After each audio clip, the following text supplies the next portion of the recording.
C'est gentil d'être venu. Comme quoi la punition ramène encore aujourd'hui. En réalité, j'ai commencé à réfléchir sur la punition.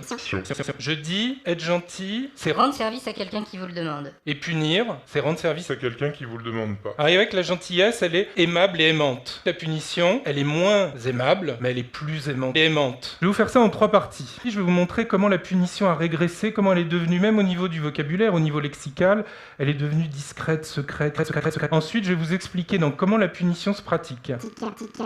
Et ensuite, je vous proposerai une nouvelle justice qui justement aura été pensée à partir de la punition. D'abord, le recul de la punition. Revenons à l'étymologie. Une racine sanscrite, punya, qui veut dire chance. Une racine grecque, poiné, qui veut dire réparation, compensation. Et une racine latine, poena, qui veut dire une réparation selon la loi. Penser la punition comme une chance, c'est une idée qu'on a complètement évacuée. Imaginons que être puni soit une chance, ce serait vraiment une belle chose. L'idée d'avoir évacué l'idée de la chance quand on est puni me paraît vraiment un affaiblissement de la punition.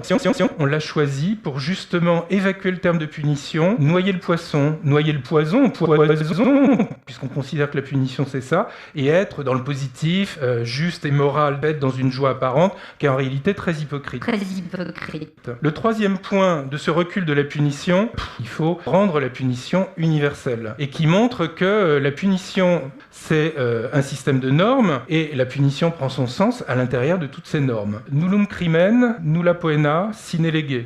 Pas de crime, pas de punition s'il n'y a pas de loi. On est dans ce monde-là, un monde qui est pétri par le droit, pourri par le droit. Vous comprendrez pourquoi je dis pourri, mais il y a une raison, qui est une négation de la punition. Cette idée donc d'une omnipotence du droit fait que la punition a quitté le territoire moral.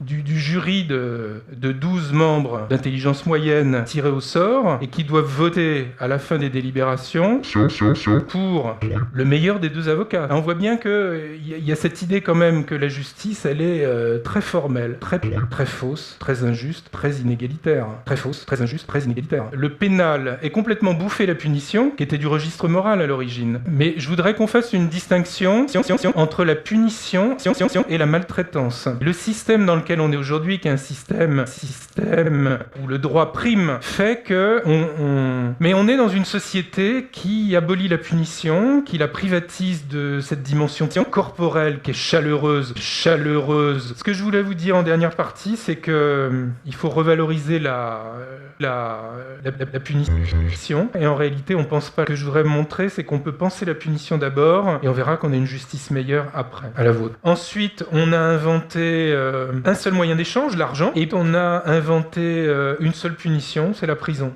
Par faute d'invention en réalité, puisque je vous l'ai expliqué, c'est pas parce qu'on avait pensé d'éliminer la torture et la peine de mort, et que du coup, le reliquat, c'était la punition. Donc je suis contre la prison, justement, et qui a une punition faite par le gendarme ou le policier.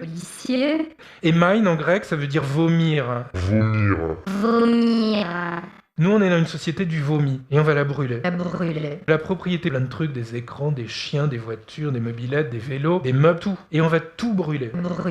Et on fait ça dans le feu. Et après, qu'est-ce qu'on fait? C'est l'annihilation de la propriété privée. Et honnêtement, notre société, une part de responsabilité qu'elle n'assume pas. Donc vous imaginez, parce que sinon la punition sera évidemment plus violente. On n'a pas d'âme si on n'a pas de châtiment. Et je pense qu'on vit dans une société sans âme, désamée. En conclusion, à travers la justice, la volonté de vengeance continue. Et moi, ce que je voudrais, c'est que l'horizon de la punition, ça sera le problème, mais je pense que l'essence de la punition, c'est tout brûler. Et on fait ça dans le feu. Et après, qu'est-ce qu'on fait? Tout brûler. Et on fait ça dans le feu. Et après, qu'est-ce qu'on fait? Tout brûler. Et on fait ça dans le feu. Et après, qu'est-ce qu'on fait? Tout brûler. Et on fait ça dans le feu. Et après, qu'est-ce qu'on fait? Tout brûler. Et on fait ça dans le feu. Et après, qu'est-ce qu'on fait? Tout brûler. Et on fait ça dans le feu. Et après, qu'est-ce qu'on fait? Tout brûler. Et on fait ça dans le feu. Et après, qu'est-ce qu'on fait? Tout brûler. Et on fait ça dans le feu. Et après, qu'est-ce qu'on fait? Tout brûler. Et on fait ça dans le feu. Et après, qu'est-ce qu'on fait? Tout brûler. Et on fait ça dans le feu. Et après, qu'est-ce qu'on fait? Tout brûler. Et on fait ça dans le feu. Et après, qu'est-ce qu'on fait?